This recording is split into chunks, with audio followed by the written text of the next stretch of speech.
Hi there. Today I thought I'd have a look at a great fun wine from the Barossa Valley. So this is Two Hands Gnarly Dudes Shiraz from 2021. My apologies for the fact the label here is somewhat ripped. I didn't notice that when I bought it. Hopefully it won't affect the flavour of the wine.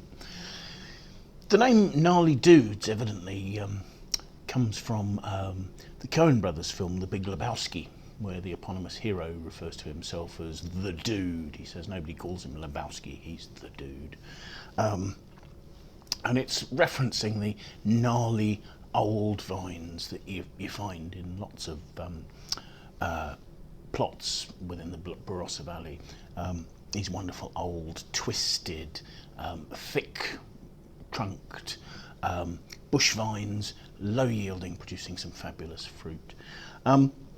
Big Lebowski was a film made in 1998. 1999, Richard Mintz and Michael Twelftree started Two Hands, and they produced their first vintage in 2000. They started the business sort of on a negociant principle, where they wouldn't own vines, they wouldn't own a winery, so they'd be using other people's facilities to buy fabulous fruit to make wines to showcase the Shiraz variety from Australia. So they have wines from the Barossa Valley, they have wines from McLaren Vale, Langhorne Creek, Clare Valley, and also from Heathcote in Victoria. They do these days produce other varieties as well, so they have Cabernet Sauvignon, Grenache, Mataro, Roussanne, Semillon and Sauvignon Blanc wines that they make as well. But Shiraz is still their sort of central feature of their production. And I mean, these days their headquarters is actually in Maranenga. They have their own winery and they've started buying vineyards to ensure supply of quality fruit. Their wines come in a number of tiers, quality-wise. Their top wine's a wine called Aries, which sort of ages for 24 months in oak, and is given to real top quality treatment. And then they make a number of ranges, such as the garden range, for instance, of single varietal, single vineyard wines, so showcasing a particular terroir from within a region.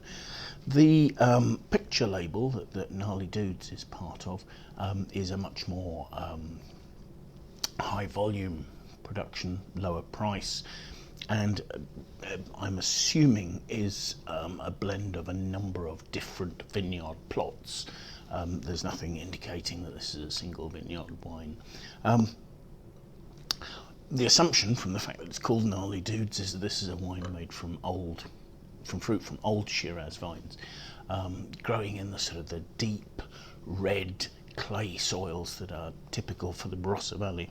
So that you're in an area with a continental climate, so you've got hot summers, cold winters, and quite a variety of microclimates, given the fact that you've got a number of hills and valleys, each creating their own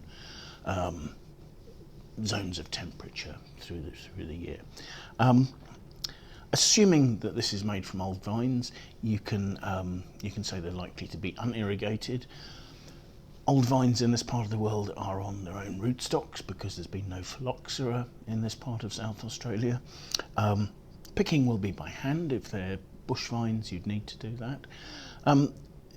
Winemaking is very traditional. The fruit is crushed into large, well, not necessarily that large, open fermenters, so 3, 5, 7 and 10 ton open fermenters that they've got there, so nothing massive.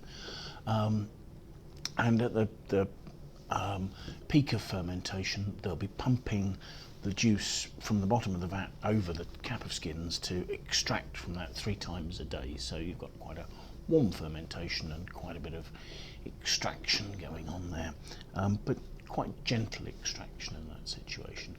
The wine, once it's finished fermenting, is put into tank, and they'll combine both the free run wine and the press wine at that stage, and then it's racked from tank into barrel. Now the barrels they're using are French oak, they're puncheons and hogsheads, so slightly larger than a barrique, Not huge cooperage, but slightly larger.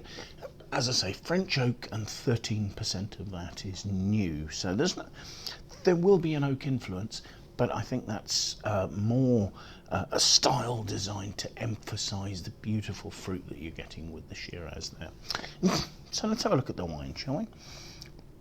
I mean, you can see from swirling it previously, there's stains on the glass. This has got a lovely, deep purple colour. There's a purple rim.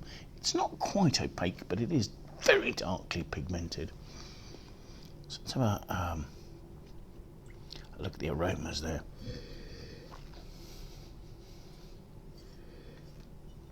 Those are actually quite savoury. There's a rich, ripe mulberry red fruit there, with touches of spice. There's a little bit of pepperiness. There's a little bit of savoury, leathery notes. But also we've got tears running down the glass there, and they're actually staining the glass. They're coloured. The wine has 14.4% alcohol, it says on the label, so that's not unsurprising. So let's have a taste and see what we make of it.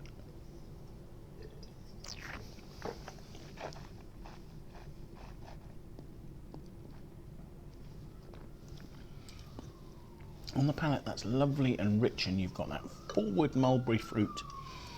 But actually, it's not simply a fruit bomb. There's a savoury note coming from both oak and also from developed fruit. There's a sort of a leathery note. So you've got touches of oak, touches of this sort of savoury, leathery note towards the finish. I suppose you've got a little bit of alcohol warmth, but also touches of slightly peppery spice. I mean, this is not a very peppery wine, but there are hints of that sort of spiciness there. The flavours are lasting reasonably well. I mean, the rich alcohol is rounding out the finish, and it's leaving juicy red raspberry, mulberry fruit there on the finish to actually, the alcohol is picking up some spice as well. So there's some exotic sweet spice there too. So that was Gnarly Dudes from Two Hands, 2021 vintage. It's a Barossa Valley Shiraz, and I think it will develop into quite a classic Barossa Shiraz. Currently, it's quite fruit forward and open, but I think you can start seeing those sort of leathery, more complex notes starting to open out. I mean, it's a wine that I think will continue to evolve for 4 or 5 years.